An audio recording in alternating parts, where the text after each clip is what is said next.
Need a quick treat for the kids in the family or a last-minute edible gift? Make these delicate butter cookies that'll melt in your mouth and you won't just stop at one. So if you want to learn how to make them, then just keep watching. Starting with a clean dry bowl, this time we'll take unsalted butter that's a slight bit firm than the room temperature. The reason being we want it to be firm to hold its shape while baking. To this we will add icing sugar. I'd suggest you to avoid the home ground powdered sugar as it will give a gritty texture and may not melt easily while baking.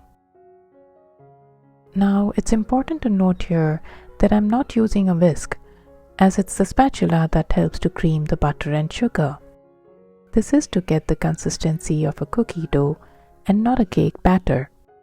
And it's extremely important to avoid overmixing this. This looks good. To this we will add some milk, which helps to add moisture in your cookies. Avoid taking hot milk as it will only melt the butter and cause it to become a puddle. The only place you want the butter to melt is in the oven.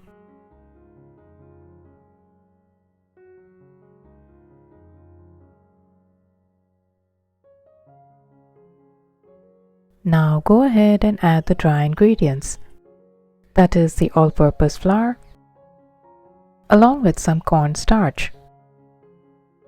You can skip this if you like, but it only adds a tender crumb to the cookies and additionally it helps to hold its shape while baking. Gently mix it to form a dough that's thick enough to pipe. Now if you wish to make these with whole wheat flour, you'll need to consider the ratio as the dough will turn dense if adding the same ratio as all-purpose flour.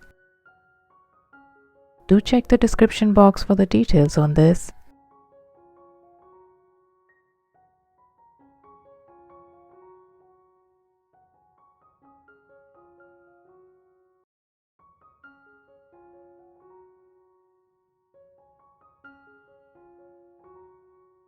I've taken a closed star-tipped nozzle of a smaller size.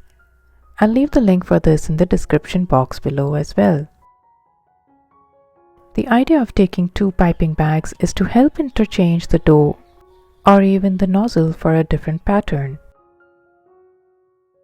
Now take a tray lined with parchment paper and go ahead and pipe the little flower patterns, holding the bag upright, moving from outward to in. And don't worry if you don't get it right the first time, you can always scoop it back into the bag and pipe again. But make sure to work with it quickly as it will go dry eventually and will make it difficult to pipe smooth patterns.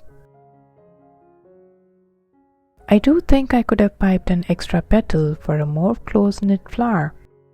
Maybe you could try and let me know how it goes.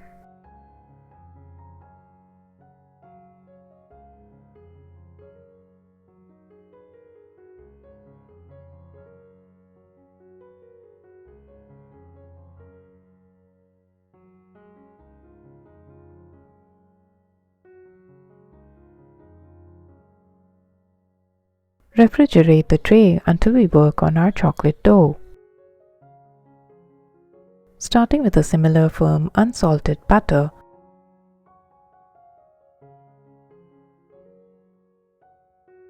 along with icing sugar.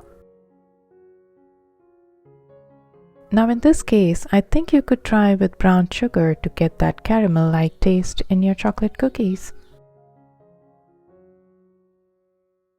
It would be a great flavor to try.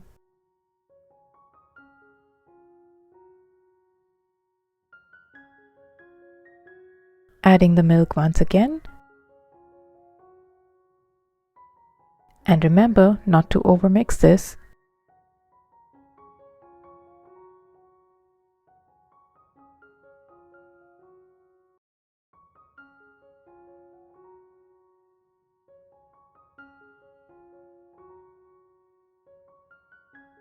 Now this time we're going to add the flour and replacing the cornstarch with cocoa powder. If you're looking to add any kind of flavoring, you can very well do that. This is where you can really make the dough your own. A little vanilla, maybe some coffee, or chocolate essence. It's those small additions that builds the flavor and makes the cookies taste much more special.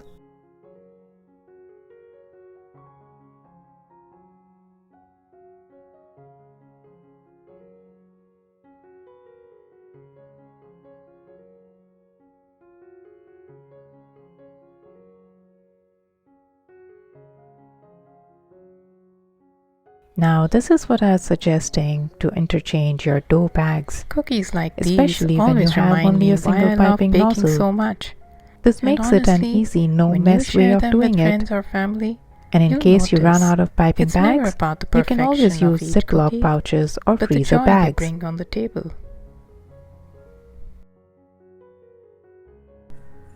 Now with the leftover dough, I got a little more creative by piping the chocolate dough onto the center of the vanilla. That way you get to taste both flavors in one.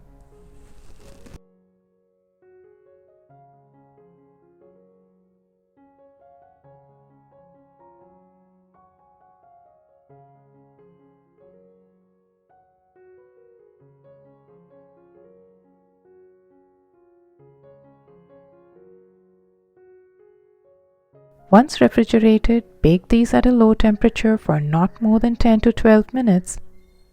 And make sure your oven is preheated. And here they are, pretty little flour cookies. Pretty as they look. Can't wait to taste them. Pretty as can be. These can be served just as it is. And now for the final touch. I think this is the part where I can say you can get your little ones to help you out. Simply take some melted chocolate to top it up. I decided to use the dark chocolate for the vanilla ones and the white chocolate for the chocolate ones. You could even add some nuts over the chocolate if you like, or maybe some candied fruit for that pop of color. It's one of those small touches that makes them feel just a bit more special. Make them for your tea party or even your kid's birthday celebration. Or maybe even pack some for your friends. Quite a surprise that'll be. Do give it a try and let me know what you think. And if you'd like to try out more such easy recipes, you can check out my ebook. Simply drop in a comment and I'll share the link.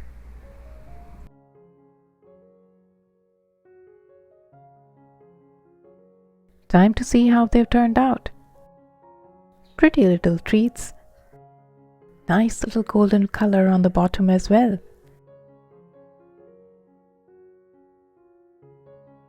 And that perfect melt in your mouth crumb makes me want to taste them right away.